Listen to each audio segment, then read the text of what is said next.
사람은 인정받고 싶어하는 존재입니다. 직장에서든 가정에서든 학교에서든 우리는 누군가에게 인정받으며 살아가고 싶어 합니다. 어린아이가 부모에게 아빠 엄마 내가 이거 했어 그렇게 말하는 건 뭡니까? 칭찬받고 싶어 하는 거예요. 인정받고 싶어 하는 거예요. 그때 부모가 아이고 그래? 인정해주는 그 리액션을 보일 때 아이는 신이 납니다. 근데 애가 칭찬받고 싶어서 인정받고 싶어서 그런 반응을 보이는데 그냥 무심하게 지나가 버린다? 그럼 애가 기가 죽는 겁니다. 아이들뿐만 아니라 가정 안에서 배우자끼리도 인정을 받고 싶어요. 배우자. 금요일 날 1박 2일 일정으로 이제 금요 수련회, 우리 교사 수련회 좀 목을 좀 많이 썼긴 했는데 가면서 직접 제가 이제 15인승 운전하고 왔는데 옆에 앉았던 우리 집사님 한 분이 이런 말을 해요. 칭찬과 관련해서 남편들이 이렇게 운전하다가 뒤로 후진해서 딱 주차하는 걸 볼 때 옆에서 아내가 야 주차 잘한다고 이렇게 칭찬해주면 인정해주면 남편들이 무슨 말을 한다고요? 후진해서 부산까지 갈 수 있다고. 그런 말을 한다고. 충분히 공감했어요. 저도 아내가 그런 칭찬해주면 후진해서 막 부산까지. 배우자 사이에서 큰 걸 바라는 게 아니라 작은 인정, 당신이 옆에 있어서 힘이 되어진다, 같이 옆에 있어서 고맙다, 그렇게 인정해주는 이야기를 듣고 싶어 한다는 겁니다. 직장에서도 직원들에게, 동료들에게, 상사에게 인정받고 싶어서 자기가 자원해서 프로젝트를 맡겠다고 그렇게 나서기도 합니다. 그때 상사가 야 정말 너가 잘하는구나 그렇게 인정해주면 기분이 좋은데 아무런 내가 성과를 냈는데도 인정해주냐면 시무룩해지고 허탈해집니다. 그런가 하면 어떤 사람은 여행을 가서 자기가 탁 이렇게 예쁜 거 찍어서 SNS에 올립니다. 그러면서 좋아요, 댓글 이런 것을 기대합니다. 그런데 반응이 있으면 신나 하는데 반응이 없으면 더 화려한 거, 더 뭔가 자극적인 것을 그렇게 올리고자 하는 그 마음이 일어난 것을 보게 되어집니다. 인정받고 싶어하는 그 마음은 교회를 다닌다고 해서 사라지는 것이 아닙니다. 교회에서 열심히 헌신하고 봉사할 때 주위에 있는 사람들이 그것을 당연하게 여기면 왠지 섭섭합니다. 그런데 알아주고 수고했다고 정말 헌신이 해서 집사님의, 권사님의, 장로님의 이 헌신이 있어서 이렇게 잘 되었다고 해주면 바라진 않았지만 뭔지 그걸 들으면 더 열심히 해야 되겠구나, 더 헌신해야겠다라는 생각이 들게 되어집니다. 사람에게는 누구나 인정받고 싶은 욕구가 있습니다. 그리고 그 인정 욕구는 잘못된 것이 아닙니다. 그런데 그 인정 욕구, 우리 속에 있는 그 인정 욕구에는 건강한 인정 욕구가 있고 병든 인정 욕구가 있습니다. 건강한 인정 욕구는 인생의 목표를 설정하게 만들고 그 목표를 향해서 달려가게 만드는 힘이 되어집니다.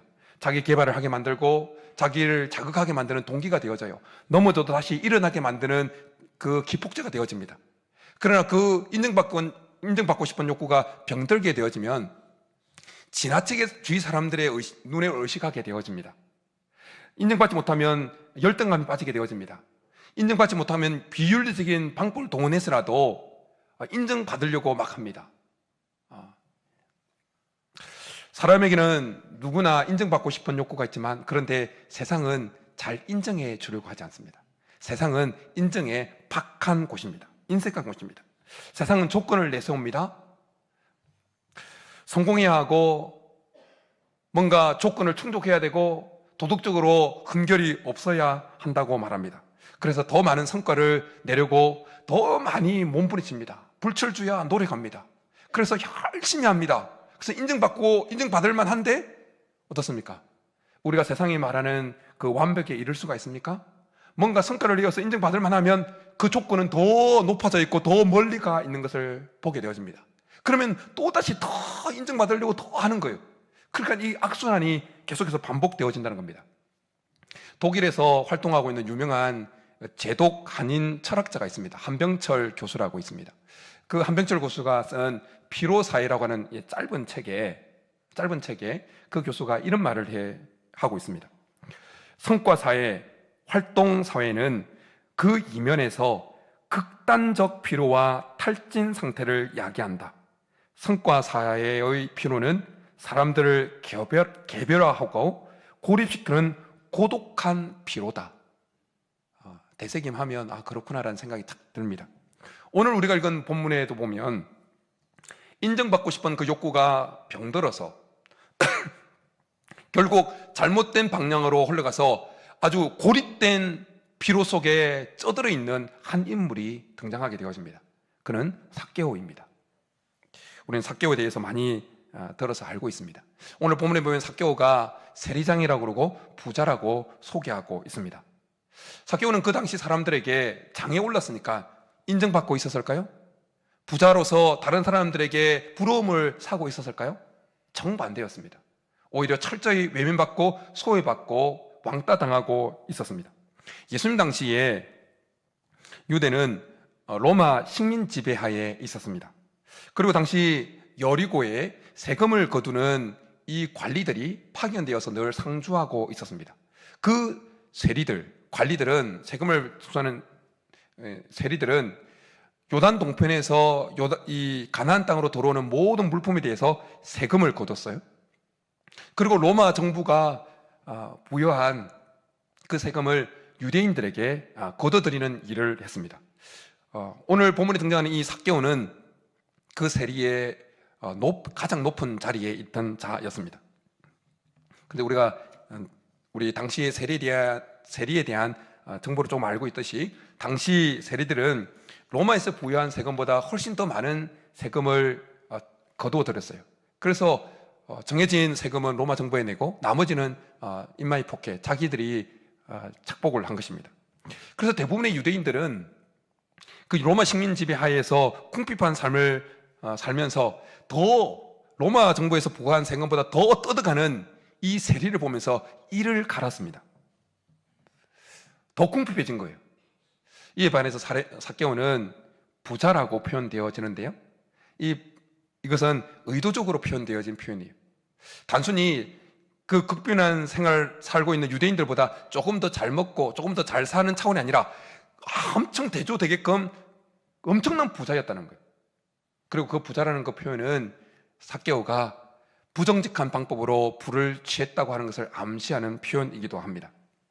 유대인들에게 있어서 세리는 허가받은 도둑으로 여겨졌습니다.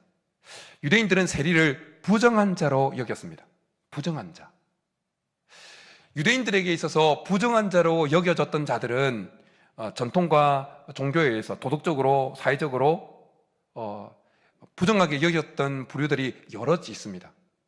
세리를 비롯해서 첫 번째 몇 명이 있는데, 몇 부류가 있는데, 유대인들은 이방인들을 부정한 자로 여겼습니다. 유대인들은 이방인들과 뭔가 딱 터치를 했다, 접촉을 했다 그러면 정결 예식을 치러야 될 만큼 이방인들을 부정하게 여겼습니다.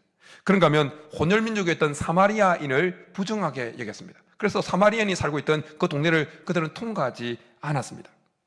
그런가 하면 나병 환자를 유대인들은 부정하게 여겼습니다. 나병은 하나님께 저주를 받은 자라고 생각했습니다. 나병 환자는 성전에도 회당에도 출입이 금지되었습니다. 그런가 하면 귀신 들린 자도 부정하게 여겼습니다. 그런가 하면 안식일을 범한 자도 부정하게 여겼습니다. 범죄한 자도 당연히 부정하게 여겼습니다. 암식을 범한 자는 돌에 맞아 죽어야 되는 자로 그렇게 부정하게 여겨졌습니다. 삭개오는 세리로서 그렇게 이방인처럼, 범죄한 자처럼, 사마리아인처럼, 귀신 들린 자처럼, 나병 환자처럼, 안식일을 범한 자처럼 부정한 자로, 돌에 맞아도 아깝지 않은 자로 그렇게 여김을 받으면서 그 사이에서 철저하게 소외되고 외면받던 자였습니다. 여기에서 질문이 하나 있습니다. 삭개오가 세리가 되고 싶어서 되었을까요? 삭개오가 본인이 세리가 되고 싶어서 세리가 되었을까요? 아닙니다. 삭개오의 이름은 의로운 자, 깨끗한 자라는 뜻을 가지고 있습니다. 삭개오가 태어났을 때 그의 부모가 삭개오에게 의로운 자, 깨끗한 자라는 이름을 붙여주면서 그 부모가 삭개오에게 바랬던 마음이 뭐겠습니까? 삭개오도 열심히 살아서 깨끗한 자로 살면서 하나님 백성들 사이에서 인정을 받고 따뜻한 사람으로 그렇게 살아가기를 원했을 거예요. 삭개오 자신도 어릴 때 계속해서 이름이 불려지면서 삭개오야 삭개오야 의로운 자야 깨끗한 자야 이름이 불려지면서 나도 그런 삶을 그런 인생이 되기를 바라면서 그렇게 살아야겠다고 결단하면 열심히 살아왔을 거예요.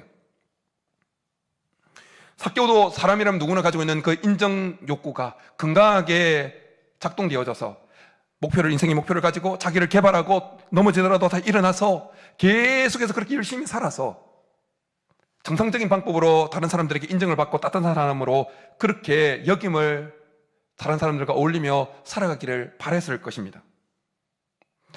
우리도 우리의 삶에도 어린 시절 어릴 때 삭개오와 같은 그 바람들이 다 있었지요. 삭개오는 성장하면서 세리가 유대인들에게 어떤 취급을 당하는지 두 눈으로 똑똑히 보면서 성장했습니다. 그러면서 그 마음에 내가 다른 직업은 가져도 세리라는 직업만큼은 결코 가지지 않을 거야 하고 마음에 단단히 각오하면서 성장했을 거예요. 그런데 지금 막상 삭개오는 세리로 자기가 원하지 않았던 그 직업을 가지고 지금 살아가고 있었다는 것입니다. 우리도 때때로 자신이 원하지 않는 상황에 내몰릴 때가 있습니다. 자신이 원하지 않았던 그 일을 하면서 살아갈 수밖에 없는 환경에 내몰릴 때가 있다는 것입니다. 삭개오는 지금 누구라도 꺼리는 그런 길을 가고 있는 것이었습니다. 삭개오가 세리장까지 올랐다는 것은 그만큼 그가 로마 관리들에게 그만큼 손을 팍 비비며 살아왔다는 것이고, 또 다른 한편으로는 그의 동족들에게 피를 엄청 빨아먹었다는 증거이지요. 그렇게 삭개오가 그만큼 동족들에게 철저하게 따돌림을 당했고 멀어져 있고 소외된 자였다라는 것입니다. 삭개오에게 따뜻한 말을 걸어오는 사람은 한 사람도 없었습니다. 삭개오를 인정하는 사람은 한 사람도 없었습니다. 삭개오의 마음의 고통을 헤아려 주는 사람은 한 사람도 없었습니다. 철저히 혼자였습니다. 세리장이라고 하는 그 직책도, 부자라고 하는 그 많은 재물도 삭개오의 그 마음을 전혀 위로해 주지 못했습니다. 그렇다면 이런 질문이 또 하나 있습니다. 삭개오는 세리가 유대 사회에서 그렇게 직업을 받는다는 것을 알면서 왜 멸시받는 직업인 세리가 될 수밖에 없었냐라는 것입니다. 왜 삭개오는 세리가 될 수밖에 없었냐라는 것입니다. 이 질문에 대한 이유를 짐작하게 만드는 그 단초가 3절에 등장합니다. 그것은 뭐냐면 그가 키가 작았다라고 하는 표현입니다. 키가 작았다. 유대사회에서 신체적으로 키가 작았다는 것은 그가 경쟁에서 밀릴 수밖에 없는 조건을 가지고 있다라는 의미였어요. 유대사회에서 그 조건, 뭔가 사람이 조금 이렇게 하면 부정한 자로 여김을 받았잖아요. 뭔가 눈이 약간 좀 장애를 가지고 있거나 그럼 부정한 자로 여김을 받았어요. 유대사회에서 사람의 외모는 경쟁 요소였어요. 요즘도 그렇지만 키가 작았기 때문에 삭개오는 그 경쟁 사회에서 밀릴 수밖에 없는 그런 상황의 조건을 가지고 있었다는 거예요. 그런데 여기서 또 한 가지 질문. 삭개오가 그렇게 키가 작게 되어진 것이 자기가 원해서 그렇게 되어진 것입니까? 자기가 선택한 것입니까? 아닙니다. 자기가 태어나서 성장하다 보니까 자기가 키가 자라지 않은 것뿐이었어요. 자기가 경쟁에서 밀릴 수밖에 없는 그 조건은 자기가 선택한 조건이 아니었어요. 삭개오는 자기 의사와는 상관없이, 자기 의지와는 상관없이 그 경쟁에서 인정을 받고 싶은 그 욕구가 충족되지 않을 수 있는, 충족받을 수 없는 그런 상황에 자기 의사와는 상관없이 내몰리게 되었다는 것입니다. 우리에게도 때때로 우리가 원하지 않는 환경이 나의 의지와 상관없이 다가올 때가 있습니다. 우리 자신의 잘못도 아니고 태어나서 보니까 우리의 삶의 조건이 경쟁에서 밀릴 수밖에 없는 그런 환경에 놓여 있는 것을 경험하게 되어집니다. 태어나서 보니까 집이 가난한 것입니다. 태어나서 보니까 흙수저인 것입니다. 태어나서 보니까 내 몸에 가족력, 원치 않은 가족력을 가지고 있는 몸인 것입니다. 태어나서 보니까 부모님이 별로 머리가 좋지 않은 가정에서 내가 자녀로 태어난 것입니다. 아니, 살다 보니까 사랑하는 사람이 먼저 떠나버린 것입니다. 내가 원치 않았지만 환경이 내가 아무리 노력해도 더 나아갈 수 없는 상황에 내몰린 때가 있었다는 것입니다.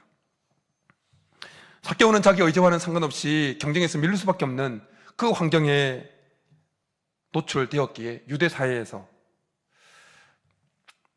앞으로 도태될 수밖에 없는 그런 운명을 직면한 것입니다. 그랬기에 삭개오는 사람들의 시선보다는 더 실익을 선택한 것입니다. 로마 식민지배 하에서 유력한 집안의 사람이 아니거나 특출난 재능이 없는 사람은 그 돈벌이를 하기가, 안정적인 직장을 찾기가 너무 어려운 사회였습니다. 앞서 언급했던 것처럼 그러나 세리는 로마에서 그 부과한 세금보다 훨씬 더 많은 돈을 걷어서 인마이 포켓, 호주머니에 넣을 수 있는 직업이었어요. 그러니까 부를 축적할 수 있는 직업이었다는 거예요. 그런가 하면 세리는 로마 정부로부터 어떤 보이지 않는 후원을, 안정적인 후원을 받는 그런 직업이었어요. 그러기에 정말 경쟁에서 밀릴 수밖에 없는 그 조건을 가지고 있는 그 사람에게 있어서 세리라고 하는 그 직업은 부와 명성을, 부와 권력을 동시에 가질 수 있는 그런 직업이었다는 것이에요. 특별히 삭개오가 키가 작았기 때문에, 어릴 때부터 키가 작았기 때문에 성장하면서도 늘 치였을 거예요. 그러면서 삭개오는 자기 키가 조금만 더 컸으면, 그래서 사람들에게 인정받았으면, 그런 마음이 있었을 거예요. 사람이 뭔가 인정을 받지 못하면 다른 것으로 자기의 존재를 증명하고 싶어 합니다. 그리고 그것을 통해서 인정받고 싶어 해요. 나폴레옹이 키가 작았지요. 상처가 많았습니다, 어릴 때. 그래서 나폴레옹은 이를 갈았습니다. 자기가 전쟁에서 승리해서 자기가 얼마나 위대한 사람인지, 대단한 사람인지 인정받고 싶었어요. 그래서 종횡무진, 내 사전에는 불가능이 없다는 그 말을 남길 만큼 그렇게 종횡무진 승리하면서 나갔다는 거예요. 그게 그 승리의 기폭제가 됐다는, 그 마음의 동기가 됐다는 거예요. 인정받고 싶은 욕구가. 삭개오는 그렇게 경쟁에서 밀릴 수밖에 없는 그 키가 작은 그 상태, 그런 조건에서 뛰어넘기 위해서 어쩔 수 없이 세리라는 그 직업을 선택하게 되어진 것입니다. 그래서 인정받기 위해서 더 열심히 했습니다. 불철주야 노력했습니다. 그런데 삭개오가 세리의 일을 열심히 하면 할수록 직급은 올라갔는지 몰라도, 부는 쌓였는지 몰라도 사람들에게서부터 점점 멀어진 것입니다. 사람들은 그를 계속 더 멀리 했습니다. 남편들이 가정에서 인정받고 싶어서 밖에서 열심히 할수록 가정 안에서 가족들부터 점점 멀어지는 것을 보게 되어집니다. 만약 삭개오에게 가정이 있었다면, 오늘 본문에는 가정이 있었는지 드러나지 않지만 가정이 있었다고 한다면 삭개오의 아내와 자녀들은 그 유대사회에서 어떤 취급을 받았을까요? 동일하게 삭개오 집안, 이 세리 집안이라고 철저하게 외로운 선처럼 뚝 떨어져서 외면받았을 거예요. 자녀들은 학교에서 왕따를 당했을 거예요. 아내는 아낙네들의 이야기 속에 전혀 끼지 못했을 거예요. 삭개오와 그의 가족들이 유대사회에서 그렇게 고립된 섬처럼 지냈을 때 얼마나 힘들었을까요? 얼마나 마음에 고통이 있었을까요? 가고 싶지 않은 길을 가면서 하고 싶지 않은 일을 해야만 했을 때, 자신의 일로 자신뿐만 아니라 가족들이 유대사회에서 그런 고통을 당했을 때 삭개오의 마음이 어땠을까요? 이 일을 할 수만 있으면 내려놓고 싶지 않았겠습니까? 그런 삶을 삭개오뿐만 아니라 가족들이 다 살아갔다면 그 삭개오의 가정 안에 따뜻한 말이 오고 갈 수 있었겠습니까? 서로에 대한 위로의 말이, 인정해주는 말이 오고 갈 수 있었겠습니까? 앞서 언급했던 피로사회에서 한병철 교수는 이런 말을 또 계속합니다. 고독한 피로. 그 과잉사회는 고독한 피로로 이렇게 기결되게 만든다고 하는데, 더 이어서 고독한 피로는 곧 분열적인 피로라고 말하면서, 이 피로는 사람을 볼 수 없고 말할 수 없는 상태로 몰아넣는다고 말합니다. 그 피로가, 말할 수 없고 들을 수 없는 사람으로 몰아넣는다는 거예요. 그러면서 그 영혼을 다 없어지게 만드는 피로라고 그래요. 그 피로가 너무 과하면 영혼까지 다 없어지게 만든다는 거예요. 퇴근해서 집에 온 남편이 혹은 아내가 혹은 자녀들이 집에 와서 아무 말이 없다.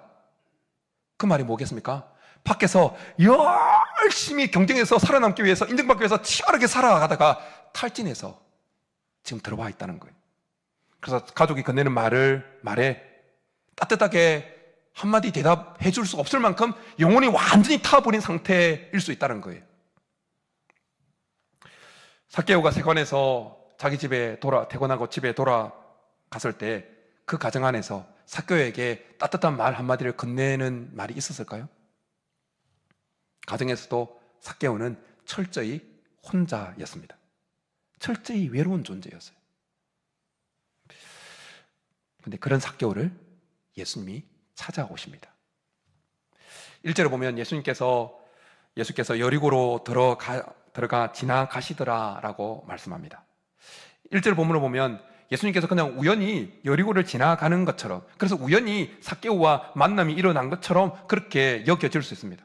그런데 예수님께서 여리고에 들어와서 한 일은 딱 한 가지 일밖에 없어요. 무슨 일입니까? 삭개오를 만난 일밖에 없어요. 그러니까 예수님은 지금 여리고에 의도적으로 삭개오를 만나고자 들어오셨던 것입니다. 예수님은 삭개오가 너무나 외롭게 고독하게 지내는 그 모습을 보고 계셨습니다. 그리고 그런 모습을 안타까워 하셨습니다. 사람들의 눈에는 삭개오는 돌에 쳐 죽여도 아깝지 않은 그 동족의 피를 빨아먹는 그 거머리 같은 존재처럼 보였는지 몰라도 예수님의 눈에는 인정받고 싶어서 그렇게 치열하게 살아가다가 영혼이 다 타버린 그런 존재로, 병들어 있는 영혼으로 보였던 것입니다. 예수님의 눈에 삭개오는 잃어버린 자로 보였습니다. 외롭게 눈물 흘리고 있는 자로 보였습니다. 그래서 예수님께서 이렇게 말씀하시잖아요. 10절에서 내가 온 것은 잃어버린 자를 찾아 구원하려 함이니라. 하나님은 우리가 이 땅을 살아가면서 내 의사와 상관없는 일을 해야 하면서 힘들어하고 있는 우리를 알고 계시고 보고 계십니다. 누구에게도 인정받지 못한 삶을 살아간다 할지라도 하나님은 우리에게 다가오셔서 우리와 함께 해주고 싶어 하십니다.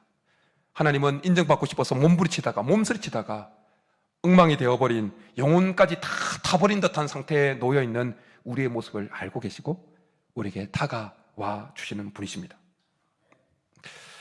삭개오의 마음에는 자신의 이 소외됨, 이 외로움, 이 서러움, 이를 악물고 살아가야만 하는 이 치열함, 이런 상태에서 자기를 구원해 줄 존재가 나타났으면 좋겠다는 마음이 있었어요. 얼마나 힘들었겠어요. 이 상태에서 벗어나게 해줄 존재가 있다면 얼마나 좋을까. 세례장까지 올라오면서 이제는 더 이상 이 길을, 너무나 자기의 길이 굳어버렸기 때문에 이 길을 돌이킬 수 없게 되어진 이 자기의 삶을 다시 할 수만 있다면, 세례 이 직업에 들어오기 전의 상태로 돌려놓을 수만 있는 존재가 있다면 그런 존재를 꼭 한 번이라도 만났으면 좋겠다는 마음이 있었을 거예요. 근데 어느 날 삭개오의 귀에 그런 존재가 예수님이라는 사실이 들려옵니다.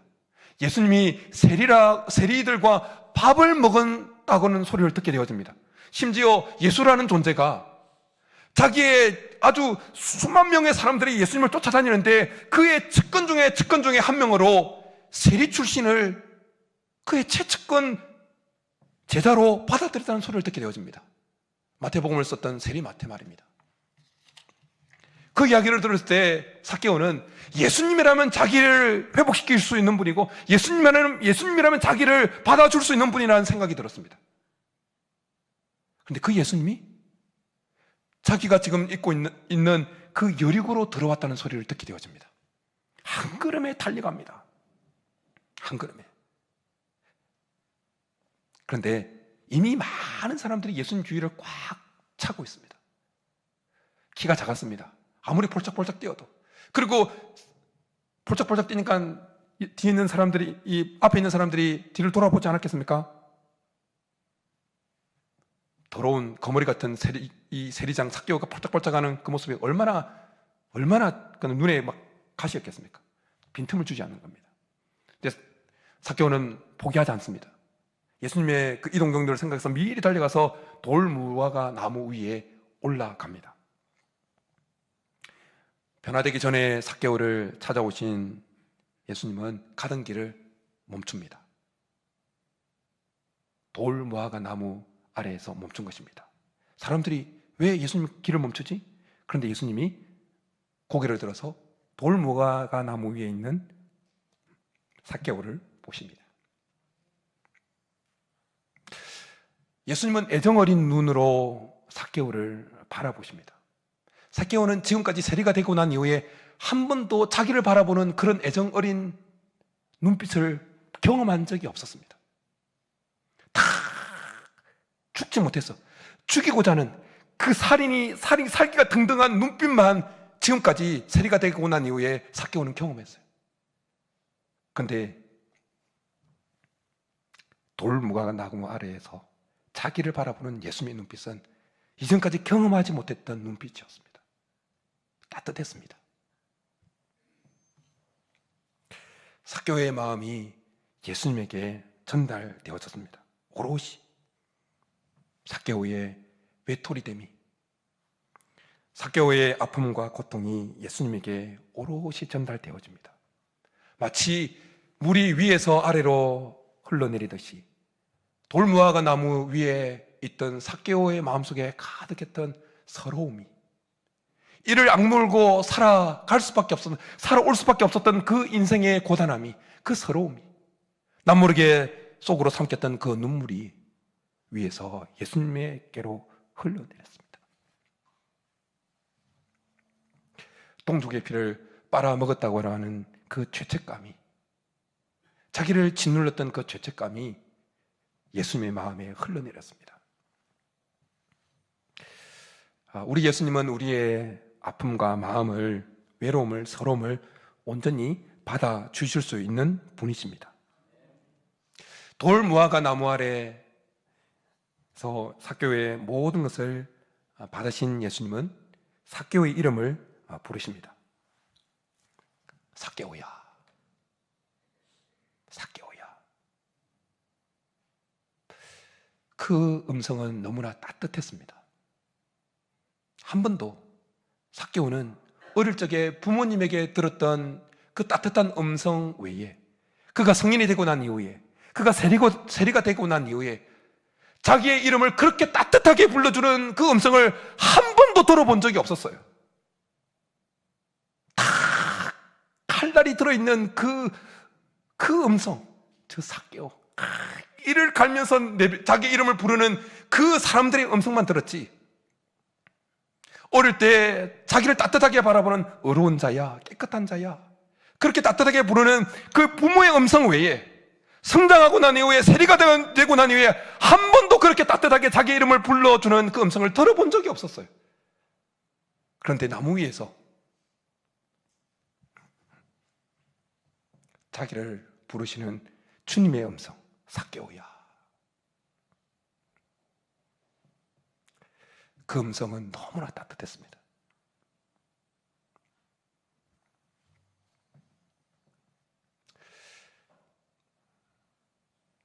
주님은 이 시간에도 우리의 이름을 그렇게 불러주십니다. 우리의 이름을. 우리가 세상에 인정받을 만한 자격도 조건도 갖추지 못하고 이 자리에 왔다 할지라도, 부끄러운 모습 그대로 가지고 나왔다 할지라도, 주님은 이 시간에 우리에게 우리의 이름을, 삭개오를 불렀던 그 음성으로 우리를 부르십니다. 누구야?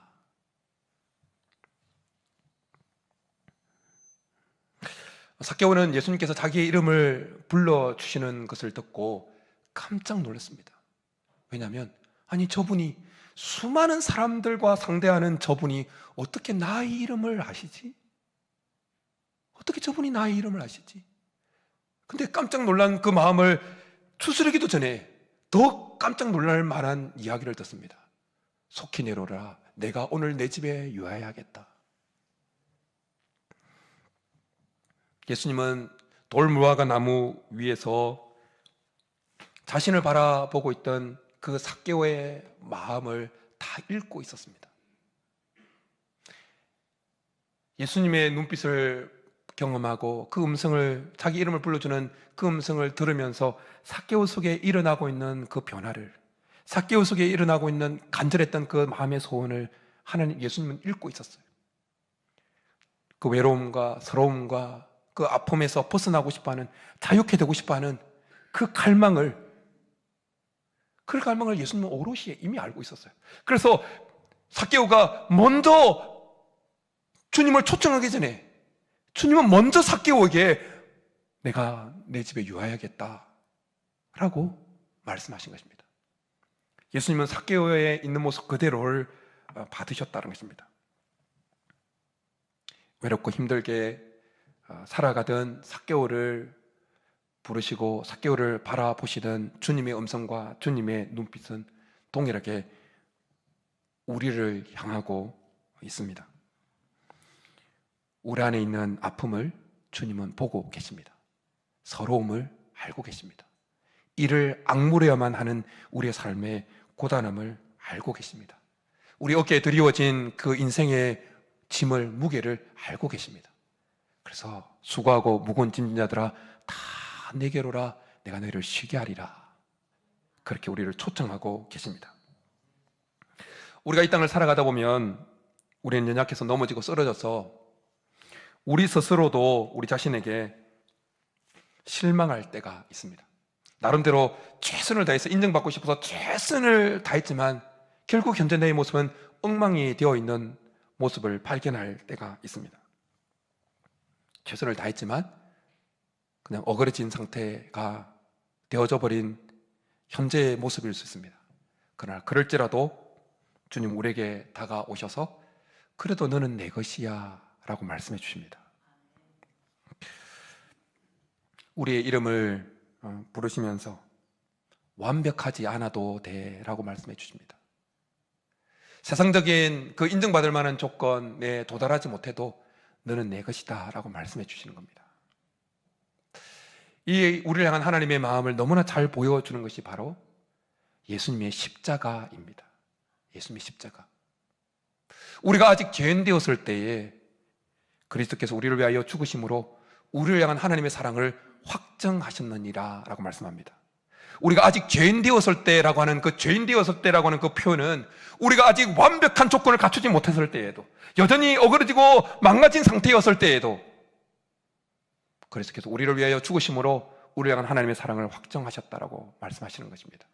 그리고 이 말씀은 우리가 아직 죄인 되었을 때 그리스도께서 우리를 위하여 죽으심으로 라는 이 말씀은 우리가 갓 예수님을 영접하게 되어진 그 순간에 뿐만 아니라 우리가 예수를 믿고 한참 살아가고 있는 지금 이 순간에도, 여전히 쓰러지고 넘어지는 그 순간에도 여전히 유효한 말씀이라는 것입니다. 우리가 아직 죄인 되었을 때, 우리 하나님의 자녀가 되고 난 이후에 살아간다고 열심히 살아가지만 여전히 넘어지고 쓰러지고 우리가 어쩔 수 없었어. 경쟁에서 밀릴 수밖에 없는 그 조건 때문에 어쩔 수 없이 그렇게 넘어지고 쓰러질 수밖에 없었던 그 모습을 하고 있는 그때에도 여전히 너는 내 것이다, 주님 우리에게 말씀해 주고 있는 것입니다. 아담과 하와가 범죄하고 난 이후에 에덴 동산 뒷나무 위에 숨지요.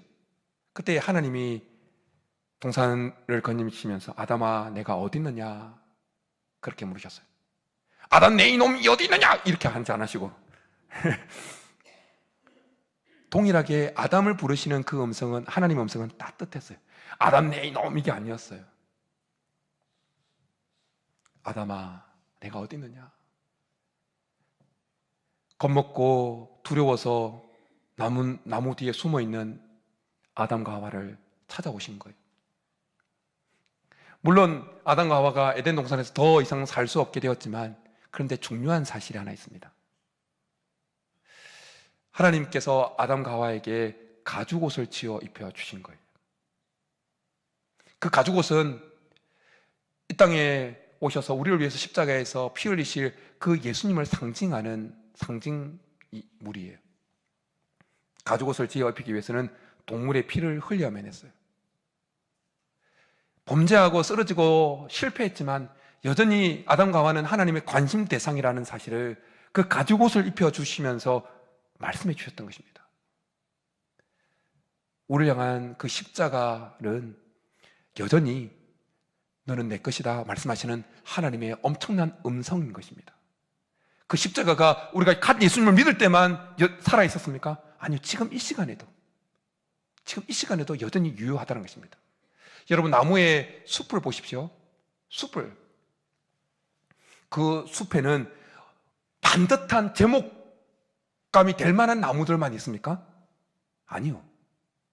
숲에는 아주 여리여릿한 어린 나무도, 찌그러지고 폭풍에 가지가 꺾여 있는 그 나무도, 병충해에 들어가서 비실비실한 나무도, 오랜 고목이 되어서 가운데 구멍이 뻥 뚫려 있는 나무도, 모양이 이상한 나무도, 아무짝에도 쓸모없을 것 같은 그런 나무들도 다 숲의 일원으로 있습니다. 숲은 그런 나무들을 다 품고 있습니다. 하나님의 품은 숲과 같은 것입니다. 하나님의 숲, 하나님의 마음은, 하나님의 품은 숲인 것입니다. 그래서 병든 자도, 연약한 자도, 낙심한 자도, 외로운 자도, 경쟁에서 밀린 자도, 조건을 충족하지 못한 자도 하나님은 다 품어주시는 것입니다. 그리스도 안에 있는 모든 자에게 여전히 하나님은 우리에게 너는 내 것이다 라고 말씀해 주시는 것입니다. 내성마비 장애를 알았지만 하나님을 향한 그 사랑을 많이 고백하는 시를 쓴 그 송명희 그 시, 너는 내 것이다라고 하는 이 시는 이런 하나님의 마음을 우리에게 너무나 잘 표현해 줍니다. 이런 내용이에요. 너는 부요해도 가난해도 너를 사랑하여 구원했으니 너는 내 것이라. 너는 현명해도 미련해도 너의 쥐에 되어 사용하리니 너는 내 것이라. 너는 잘났으나 못났으나 너의 모든 것을 알고 있으니 너는 내 것이라. 너는 강하여도 약하여도 너의 힘이 되어 일으키리니 너는 내 것이라. 너는 의로워도 악하여도 너를 나의 피로 바꾸었으니 너는 내 것이라. 우리에게 찾아오시는 예수님은 샘물과 같은 존재입니다. 여러분, 샘물은 어떻습니까? 바깥에서 아무리 더러운 것이 들어와도 속에서 계속 새로운 물을 뿜어내서 그 모든 것들을 다 밀어내버립니다. 샘물은 온갖 오물이 들어와도 샘물은 새로운 물을 뿜어내서 다 밀어내버려요. 예수님은 샘물이에요. 예수님은 생수의 근원이십니다. 그래서 예수님이 우리의 마음에 들어오시기만 하면 지난날 우리에게 있었던 온갖 서러움과 아픔과 고통과 질병과 상처들이 그 예수님께서 뿜어내시는 그 샘물로 인해서 다 우리에게서 벗어나게 되어지는 거예요. 자유케 되어지는 것입니다. 주님 이 시간에 우리에게 오셔서 너의 아픔을 알고 있다 말씀하십니다. 이 시간에 그 예수님을 받아들일 수 있기를 축복합니다. 그 주님이 있는 모습 그대로 우리를 받으십니다. 삭개오야 라고 부르셨던 그 따스한 음성이 우리의 이름을 부르십니다. 우리 속에 흐르고 있던 그 꾹꾹 참았던 그 눈물을 주님이 알고 계시면서 나를 초청하라고, 그러면 회복되어지고 온전히 자유케 될 것이라고 말씀해 주고 있습니다.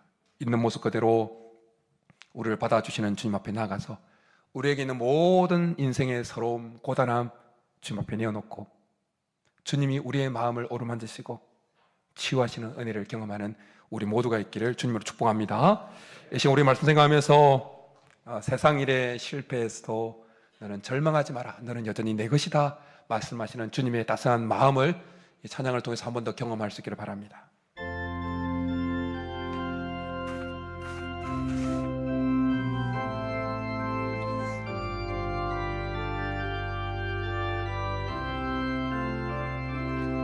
세상 일에 실패했어도 너는 절망하지 말라. 내가 너를 도우리라.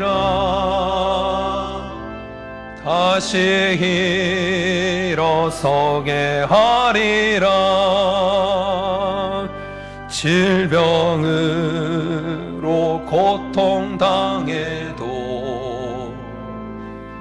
너는 두려워 말라. 내가 너를 도우리라.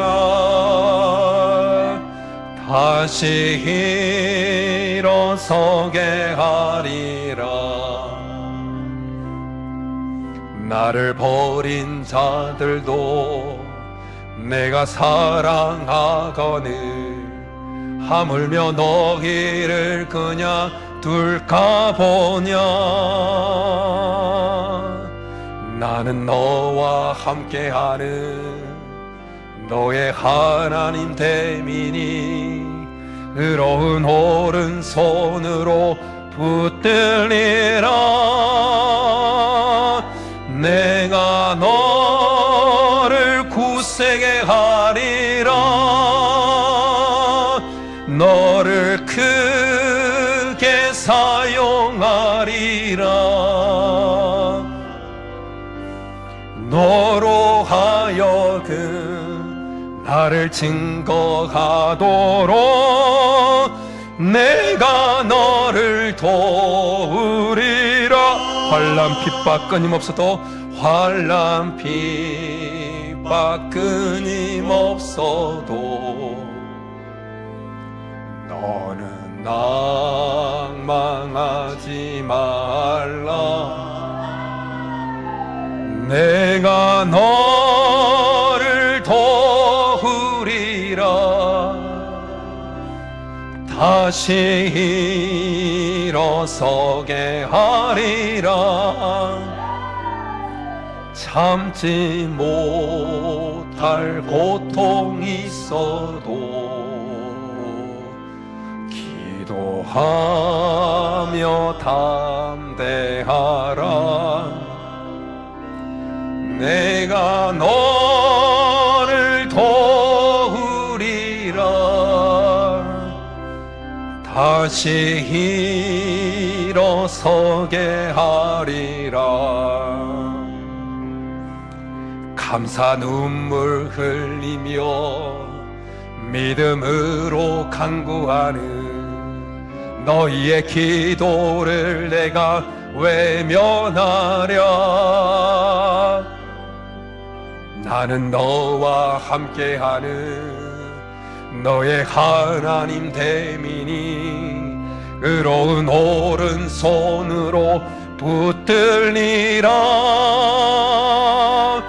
내가 너를 굳세게 하리라. 너를 크게 사용하리라. 너로 하여금 나를 증거하도록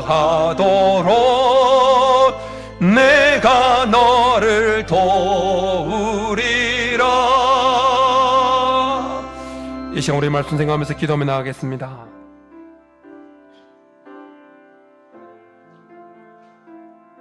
서러움과 이를 악물고 살아갈 수밖에 없는 그 고단함을 아시는 하나님,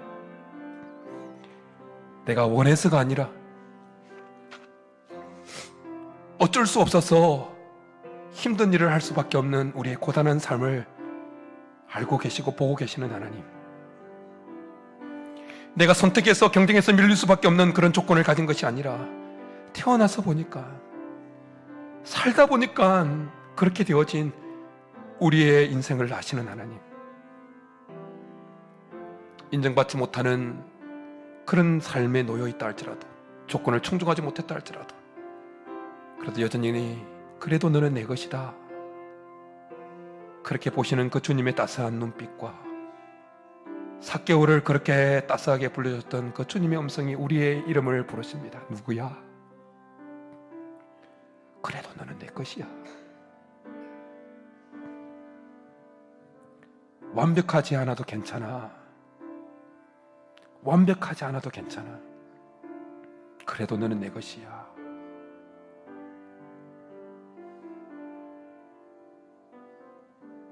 그 주님 앞에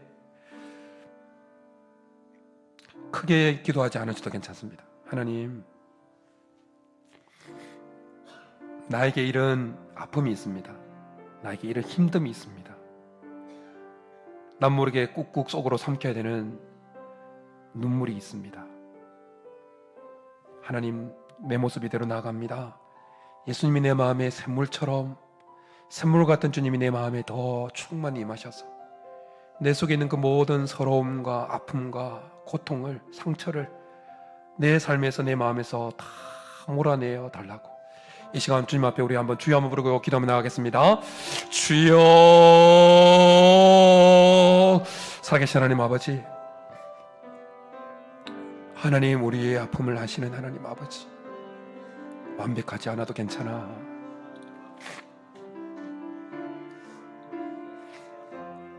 그래도 너는 내 것이야. 그래도 너는 내 것이야. 우리가 선택해서 되어진 것이 아니라 태어나서 보니까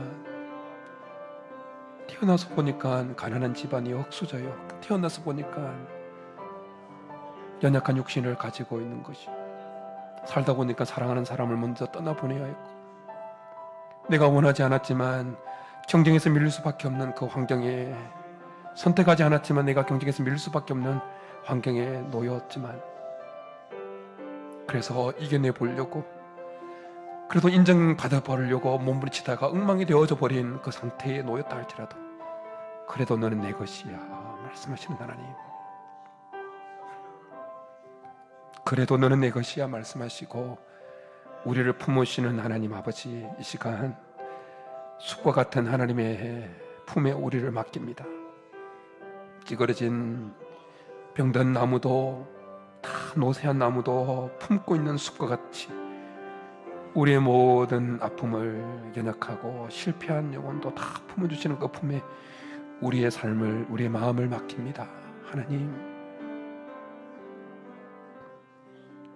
우리 마음에 샘물처럼 임하시는 그 주님이, 샘물 같은 주님이 우리의 마음에 충만히 임하셔서 주님을 우리 속에 있는 모든 아픔이 밖으로, 우리 속에 있는 그 서러움이 밖으로, 주님이 우리에게 주시는 그 자유와 밝음과 맑음과 행복이 우리 속에 가득 넘쳐서 어떤 상황 속에서도 하나님 때문에 밝고 맑고 행복하게 희망을 가지고 살아갈 수 있게 도와주옵소서. 이 시간에 주님의 사랑이 우리 모든 성도들의 마음을 어루만지시고 채워주옵소서. 주님이 도와주옵소서. 함께해 주옵소서.